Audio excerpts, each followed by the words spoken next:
Revenue అధికారుల అవినీతి ఆగడాలకు అడ్డు అదుపు లేకుండా పోతుంది. డబ్బులిస్తే చాలు ఎవరి పొలాన్నైనా రాసి ఇచ్చేస్తారు. తరతరాలుగా దళితులు అనుభవిస్తున్న సొంత రిజిస్టర్ పొలాన్ని అప్పనంగా రాసిచ్చాడు ఓ సర్వేయర్. రీసర్వే పేరుతో కాసల కక్కుర్తికి హోసూరు గ్రామ సర్వేయర్ నాగరాజు ప్రభుత్వ నిబంధనలు తుంగలో తొక్కి ఓ దళిత కుటుంబానికి చెందిన భూమిని రాసిచ్చాడు. తన అధికారిని అడ్డు పెట్టుకుని కోట్ల రూపాయలు ఆర్జిస్తున్న రెవెన్యూ అధికారులు చూసి చూడనట్టు వ్యవహరించడంపై సర్వత్రా విమర్శలు వెల్లువెత్తుతున్నాయి. కర్నూలు జిల్లా పత్తికొండ మండలం హోసూరు గ్రామ సర్వేయర్ నాగరాజు అధికార దుర్వినియోగంపై బాధితులు లబోదిబం అంటున్నారు.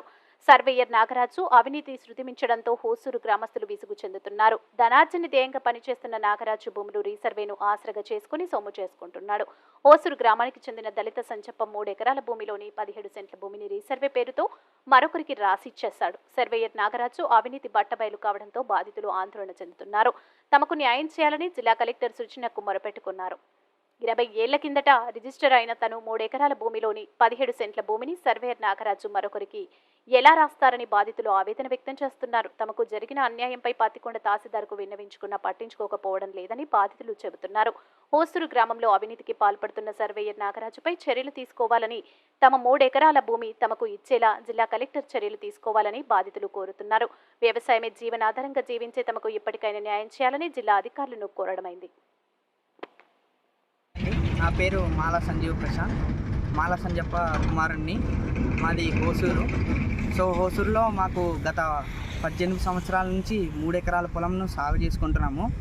రీసెంట్గా జగన్ ప్రభుత్వంలో వచ్చిన రీసర్వే ప్రకారం మాకు ఒక విలేజ్ సర్వేయర్ నుంచి, హోసూరు విలేజ్ సర్వేయర్ నుంచి ఇంటిమేషన్ రావడం జరిగింది. రంగన్న అనే ఒక వ్యక్తి రీసర్వేకి అప్లై చేసినారని చెప్పి విలేజ్ సర్వేయర్ నుంచి పక్కన పొలం మాది కాబట్టి ఇంటిమేషన్ రావడం జరిగింది. మీరు హాజరు కావాలి, సర్వే జరుగుతుందని చెప్పి. దానికి అంగీకరించి నేను అందుబాటులో లేనందున మా నాన్న మా తమ్ముడు రీసర్వేకి అటెండ్ కావడం జరిగింది. మా నాన్నకి ఆరోగ్యరీత్యా కొద్దిగా ప్రాబ్లమ్స్ ఉన్నాయి, సరిగ్గా నడవలేదు. కావున మా తమ్ముడు నాన్నకి రీసర్వే అంతా మంచిగా జరిగింది అనుకున్నాం. కానీ విలేజ్ సర్వేర్ ఏం చేశారంటే, మాకు ఆ రోజు మీ పొలంలో మీ 3 ఎకరాలు కాకుండా ఇంకా 15 సెంట్లు అదనంగా ఉన్నాయని చెప్పి మా పొలంలో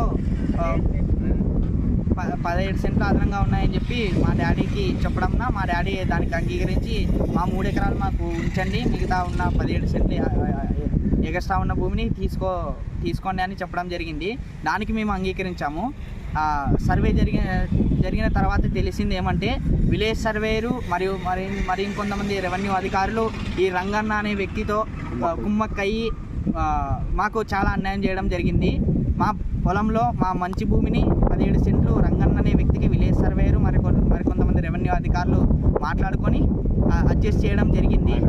ఆయనకి రంగన్న అనే వ్యక్తికి మా మంచి భూమిని అడ్జస్ట్ చేశారు. మాకు అవసరం లేని ఒక సాగుకు పనికిరాని ఒక 15 సెంట్లను మాత్రమే మాకు అడ్జస్ట్ చేయడం జరిగింది. మాకు మా పొలం నుంచి 17 సెంట్లు మంచి భూమిని తీసుకొని చాలా అన్యాయం చేశారు. సో మాకు పై అధికారులను దీన్ని చూసి స్పందించి విలేజ్ సర్వేరు మరియు ఇంకొంతమంది రెవెన్యూ అధికారులు ఎవరైతే ఈ కుమ్మకు పాల్పడ్డారో వాళ్ళ మీద తగిన చర్యలు తీసుకొని మాకు న్యాయం చేసి మా భూమిని మాకు ఇప్పించమని కోరుతున్నాము. నా పేరు మాల సంజీవ్ ప్రశాంత్, హోసూరు మాది మాల సంజీవ్ కుమార్. ఎకరాల నుంచి పొలంని సాగు చేస్తున్నాము. మా 3 ఎకరాలు మాకు అద్దులతో సహా పాత అద్దులతో సహా గుర్తున్నది. మాకు మా న్యాయం జరగాల్సింది ఏంటంటే, మాకు పొలం పాత పద్ధతి ప్రకారం 3 ఎకరాలు ఎట్లయితే ఉందో ఆ పరంగానే మాకు మా 3 ఎకరాలని ఇవ్వాలని కోరుతున్నాము. నాగరాజు, హోసూరు విలేజ్ సర్వేను. విషయం ఏంటంటే, గత సంవత్సరము ఎండాకాలంలో మాల జయలక్ష్మి అనే రైతు చలానా కట్టినాడు. చలానా ప్రకారం మొత్తం సర్వే 1-2 740 సర్వే 1-2 మొత్తం పొలం సర్వే చేయడం జరిగింది. ఆ సర్వే చేసిన మాల జయలక్ష్మి అనే రైతుకు పొలం తక్కువ ఉంది. పొలం తక్కువ ఉన్నందుకు వార్ 2లో వాళ్ళకి పొలం తక్కువ ఉంది మాల జయలక్ష్మి. అంటే నేను అడిగే క్వశ్చన్ ఏమంటే, సంజప్ప అనే ఒక రైతు ఓసూరు సంబంధించినటువంటి వ్యక్తి 3 ఎకరాలు గతంలో అంటే దాదాపు 20 సంవత్సరాల పైనే ఇదే స్థానికంగా ఉన్నటువంటి వ్యక్తితో కొనడం జరిగింది. అంటే గవర్నమెంట్ ఇచ్చినటువంటి పట్టా కూడా 3 ఎకరాలకు ఉంది. మీరు యాక్చువల్గా సంజప్ప అనే వ్యక్తి ఆరోగ్యరీత్యా పరిస్థితి బాగలేదు, లేనప్పుడు మీరు ఆయనకి భూమి ఎక్కువ ఉంది నీ దాంట్లో అని చెప్పడం వల్లనే సర్వేకి మీరు వెళ్ళి కొలిచారు. నాకు వాళ్ళ ద్వారా పూర్తిగా అన్యాయం జరిగింది. దాంట్లో మొత్తం భాగస్వామి కూడా లోకల్గా ఉన్నటువంటి సర్వేనే దానికి సంబంధిత వ్యక్తి ఆ రోజు నాకు అన్యాయం జరగాలంటున్నారు. దాని మీద మీరేమంటారు? అలాంటిది ఏం లేదన్నా. సంజయ్ అనే వ్యక్తికి సబ్ డివిజన్ 1, 2లో 3 ఎకరాల పొలం ఉంది. ఆ 3 ఎకరాల పొలం కూడా ఆ చెక్బందీ మేరకు ఆయనకున్న రిజిస్ట్రేషన్ చెక్బందీ మేరకు ఆయన 3 ఎకరాలు ఆయనకి పెట్టి రిమైనింగ్ మాల జయలక్ష్మికి చూపించడం జరిగింది.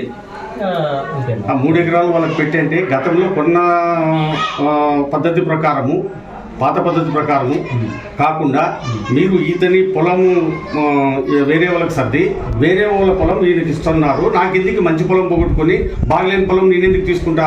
గతంలో నేను పక్కా కొన్నాను, నాకు 3 ఎకరాలు ఉన్నటువంటి పాస్బుక్ ఉంది అని అంటున్నాడు. అది ఏం లేదన్నా, మాల జయలక్ష్మి మాల సంజప్ప ఇష్టం మేరకు వాళ్ళు చెప్పిన విధంగా మేరకే మనము హద్దులు ఏర్పాటు చేయడం జరిగింది. వాళ్ళ అండర్స్టాండింగ్ అంటే వాళ్ళ సమ్మతి మేరకే మనం చేయడం జరిగింది. చలానా ఎవరు కట్టారు మీకు సర్వే చేయడానికి? మాల జయలక్ష్మి కట్టారు. జయలక్ష్మి కట్టారు. జయలక్ష్మి కడితే సంజప్ప అనే వ్యక్తికి మీరు ఇంటిమేషన్ ఇచ్చి ఖచ్చితంగా ఆయన ఆమోదం వరకే మీరు చేశారా? నోటీసు సర్వ్ చేసి చెప్పడం జరిగింది. అలాగే స్టేట్మెంట్ కూడా ఆ రోజు సిగ్నేచర్ చేయించుకున్నాము. ఆయన ఇష్టం మేరకే వాళ్ళిద్దరి ఇష్టం మేరకే మేము అక్కడ చేయడం జరిగింది, సర్వే నిర్వహించడం జరిగింది. కరెక్ట్. ఆయన వాదన ఏమంటే పక్కాగా దీంట్లో భారీ అమౌంట్ చేతులు మారి నాకు అన్యాయం జరిగింది. రెవెన్యూ అధికారులు అయితేనేమి, స్థానికంగా ఉన్నటువంటి సర్వేలు అయితేనేమి పెద్ద మొత్తంలో వాళ్ళతో అమౌంట్ తీసుకొని నాకు పూర్తిగా అన్యాయం చేశారని ఆయన వాదిస్తున్నాడు. అది ఎంతవరకు సమంజసం అంటారు? అలాంటిది నిజం లేదన్నా. అది మనం అక్కడ ఉన్న సర్వే మేరకే చేసిన వాళ్ళ ఇద్దరు అంగీకారం మేరకే మనం సర్వే చేయడం జరిగింది. వాళ్ళ సమక్షంలోనే ఆ మాల సంజప్ప మాల జయలక్ష్మి ఇద్దరు సమక్షంలోనే వాళ్ళిద్దరు 3 రాళ్ళు నాటుకోవడం కూడా జరిగింది. కరెక్టే. మీరు ఆ రోజు అక్కడ వెళ్ళినప్పుడు 3 ఎకరాలు చూపించామంటున్నారు కదా, పాత పద్ధతిలో అదే విధంగా చేసి ఇదల్లా ఉండదు కదా? అంటే పాత పద్ధతిలో చూసినట్టే సబ్ డివిజన్ ప్రకారం వాళ్ళ చెక్బందీ ప్రకారం చేయడం జరిగింది. అంటే గతంలో కొన్నప్పుడు కూడా కొన్నప్పుడు కూడా అప్పటికే సబ్జీవన్ అయింది కదా అది?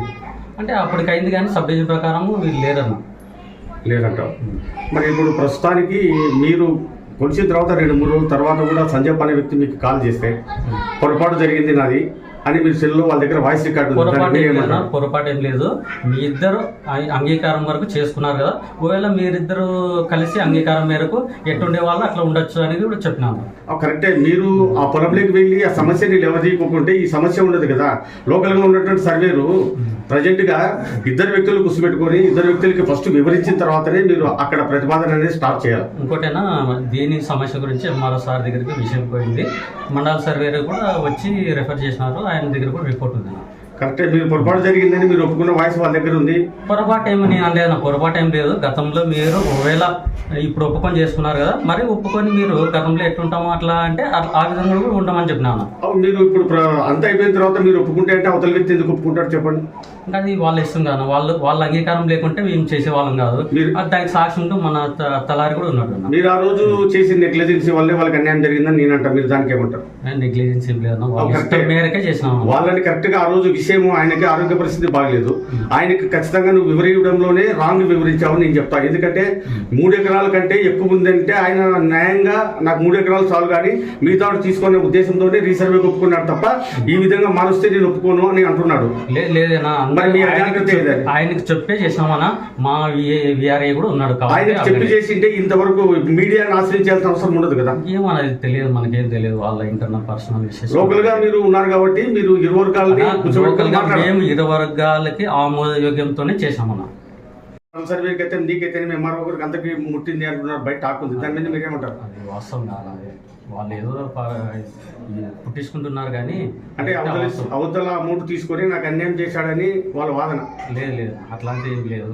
మీరు కావాలంటే విచారించుకోండి. మీరు కరెక్ట్గా సర్వే అనేది 2 కూర్చోబెట్టుకొని చేసి అయిపోయింది. జస్ట్ మీరు మిస్టేక్ చేయడం అయితే లేదు పక్కా. ఖచ్చితంగా ఇద్దరిని ఒక దగ్గర కూర్చోబెట్టి చెప్తున్నాము. మరి ఎట్లా ఏం నిర్ణయం దీని గురించి ఇంకా ఏం చెప్పగలుగుతారు? అది మనం ఫర్దర్గా మన సర్వేది మొబైల్ కలిసి ఆయన దగ్గర రిపోర్ట్ ఉంది. మీ పేరు? నాకు క్యాటర్ విలేజ్ సర్వే. సార్